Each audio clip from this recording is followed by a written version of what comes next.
Hello and welcome back to part 12 of our Spitfire build. Before we get proper stuck in, we need to do some housekeeping. A couple of parts that I neglected to paint before installing them. In hindsight it would have been a good idea. We've got some of these intakes here where I need to spray them aluminium. As you can see, I've masked off the bird, ready for spraying. We need to spray the radiators on the inside, and I'm going to use Alclad's aluminium.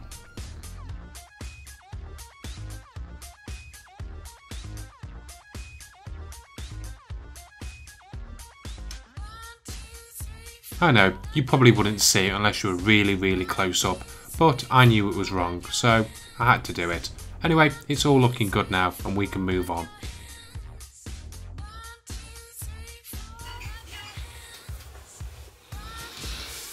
So we've got a camouflage pattern we need to do here, and here it is here. We need to get that onto there. So, a couple of options. We could either do the old masking method. So if we really wanted to, we could use really big tape, and we could use little tape, and we could go all the way around it and give us a hard edge sort of camo pattern. Obviously we've got different types of paint, but I think I'm going to give it a try to something a bit newer. We're going to use this stuff, so masking putty.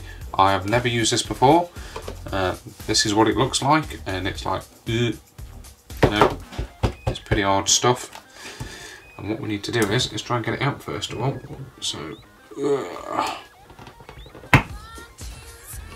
let's see if we can get it out. There we go. So it comes like this. You can see it's taking the shape of the container, and over time it just like goes and spreads out. But we can do weird wonderful things with it. See, it breaks like that. We can also roll it and do all sorts of bits and bobs. So I'm going to have a quick go with this and see what it looks like. So let's get a bit out. The rest in there. See how we can manipulate this stuff. So here is said aircraft. Say I've never used this before in my life, so I don't know what's going to happen. So we may just try it on a rear piece first of all. So obviously we've got to do the green. I've covered all the grey on top, so we need to basically cover the grey off so we can do the green.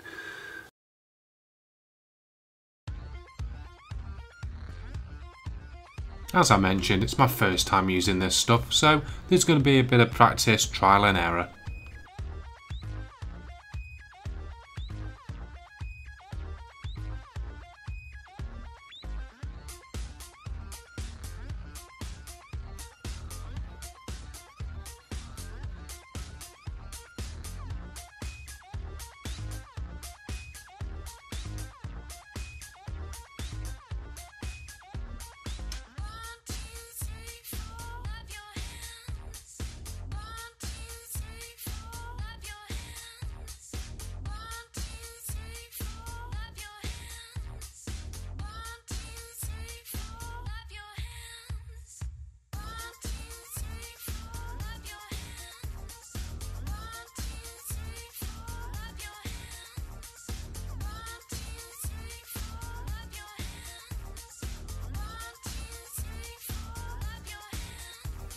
So I'm going to go off camera and I'm going to do the rest of this and we'll see what it looks like. If it looks alright, we will do it. If not, we'll go back to the old tried method of using tape. Anyway, see you shortly.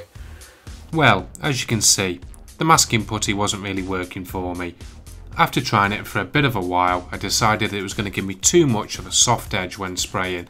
Could be ideal in other circumstances and other situations, but here I wanted a tighter, cleaner, sharper line. So I've resorted to the tried and tested method of using the old masking tape. My embalming and mummification skills are getting better and better every time.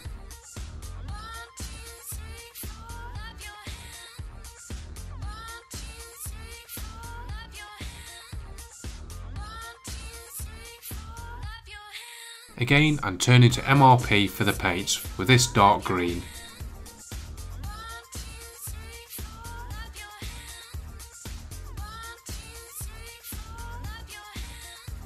Following my normal process, I'm just laying down a dust layer first, and then I'll start building up the coats one after another.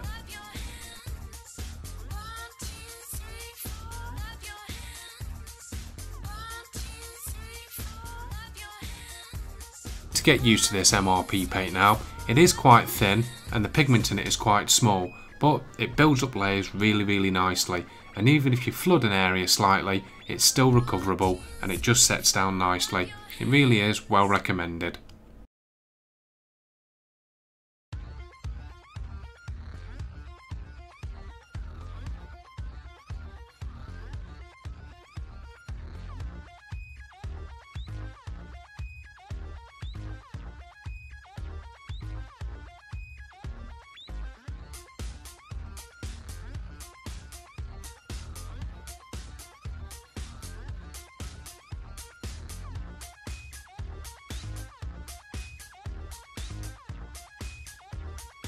And now she's starting to look more like a Spitfire.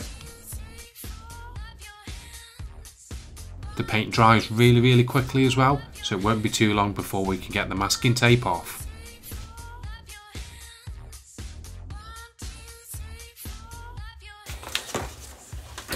So I think it's about time. It's been drying now for about half an hour or so. This stuff dries pretty quick anyway, but I think it's about time we took some of the wrapping off and see how badly or how well I did. So I have a blade to hand and I do have some little tweezers. Where to start? Let's leave their wings, which is their best bit, till last day. So let's do this.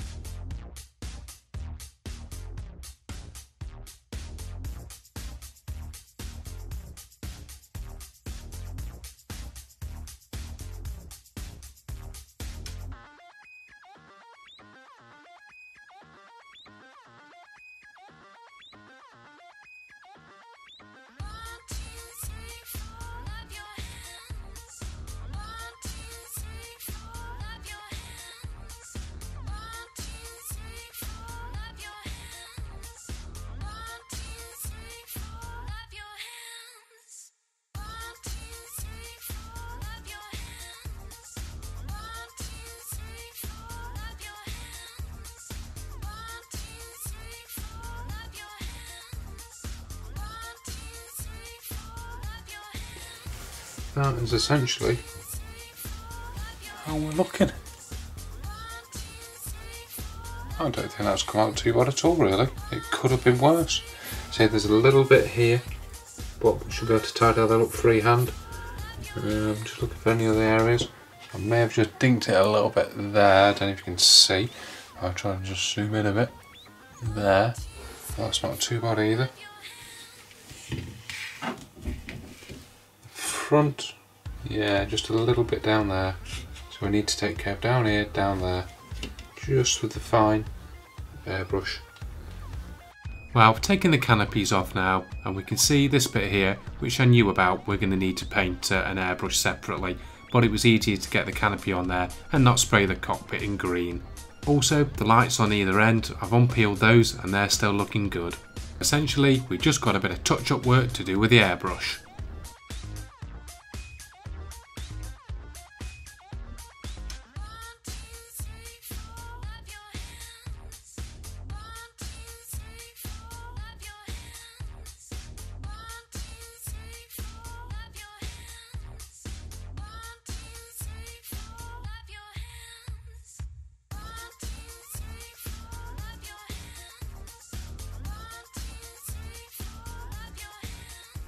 And after all that, let's have a look what it's looking like.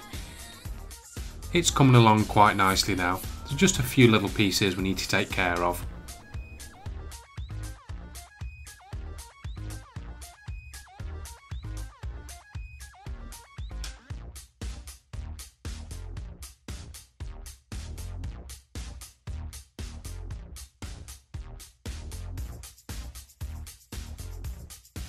We now need to take care of some of the yellow markings that go on the wings. Again, I'm using MRP, RAF marking yellow for this. I guess in a perfect world you should really prime this again and then put the yellow on top. It would make it a little more striking, but I'm just going to go over it with the airbrush and just build up the layers. When it eventually gets weathered, it will look fine.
Okay, we got another one of those moments. Chris has been bad again. I used some metallic adhesive tape and put it over the canopy and then cut around it for these, but the adhesive was a bit too strong and it didn't come off very nicely. So what I've done is I've cleaned it off with acetone, made sure they're all nice and clear, and I'm going to do it the old fashioned way with the Tamiya tape.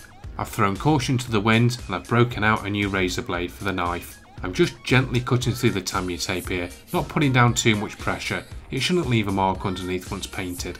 And rubbing it down with a cocktail stick afterwards will make sure the corners are nice and tightly situated.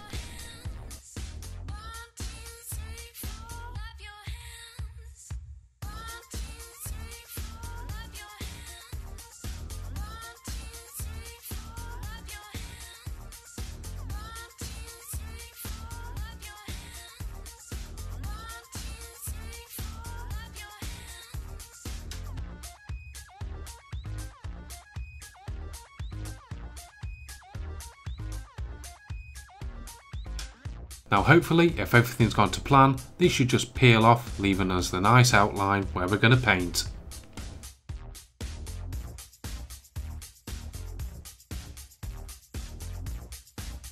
The canopy's looking much better now and much cleaner, so I'm going to take them to the spray booth and get some paint laid down on them.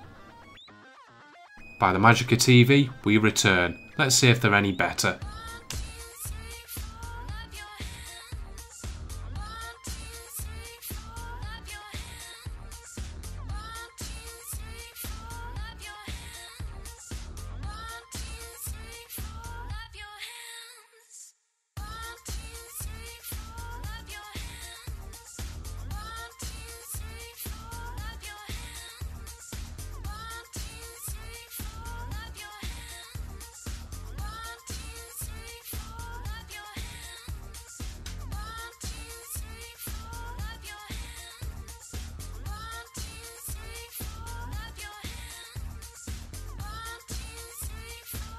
There we go, that's looking more acceptable. When I initially painted the exhaust, I painted them in the aluminium steel colour, and now I want to go over them with the sort of the rust that will be found on them. If I want to scratch it up later, I do want the aluminium to be underneath so it will sort of show through. I'm going to use the popular life colour set, the Rust and Dust, to go over these with a couple of the different tints and tones and get it looking all nice and rusty. We start off with a dark base colour and then we'll build up on that.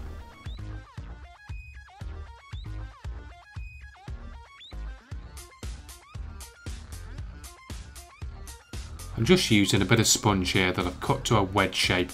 Just going to dip it in, dry it off a bit and then sort of dry brush rub over the areas to give it the sort of rusty effect.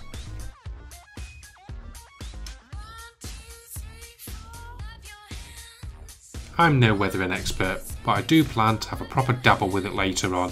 Maybe not on this Spitfire, but we will have a video dedicated to weathering when I've had time to practice.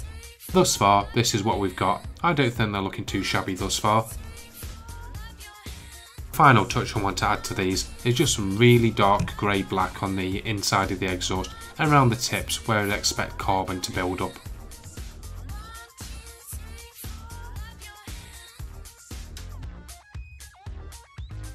As you can see, I'm just using an old-fashioned brush, just trying to get on the inside and the outsides of the exhaust.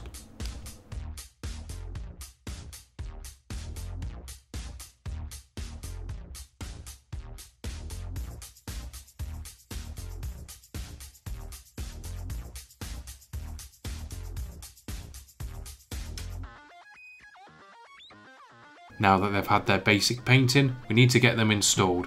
We need to use CA glue here. Obviously we've got painted surface against painted surface and we don't want to use Tamiya extra thin, it will just run everywhere and ruin the paint.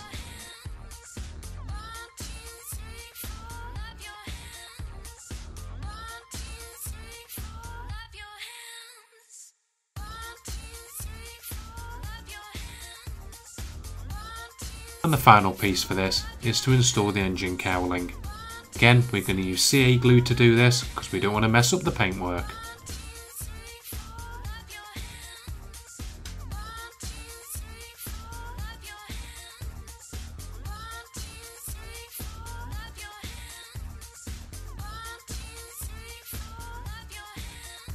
We're getting to the point now where we need to apply the decals, but we need a nice surface to float them onto. I'm going to use MRP's Super Clear Gloss. Don't worry, we won't be having a glossy Spitfire, we just need it to slide the decals on. We'll be going over it later with a nice matte coat. The gloss seems to level quite nicely, so we can build up some good layers and actually lay it on quite thick. It seems to be going on quite nicely anyway. Well, I've been bad again. I was being far too rigorous with the airbrush and the clear, and I forgot to put the top on the airbrush. My bad.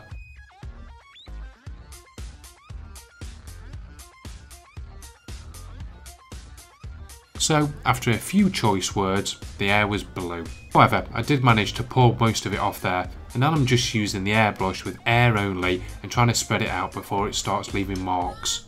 Obviously, this is a clear gloss, it's not a paint, so hopefully it's not going to be the end of the world. It may leave it a little mark underneath, which we'll see later when it dries, but we should be able to work around it. It would have been far worse if it was a colour.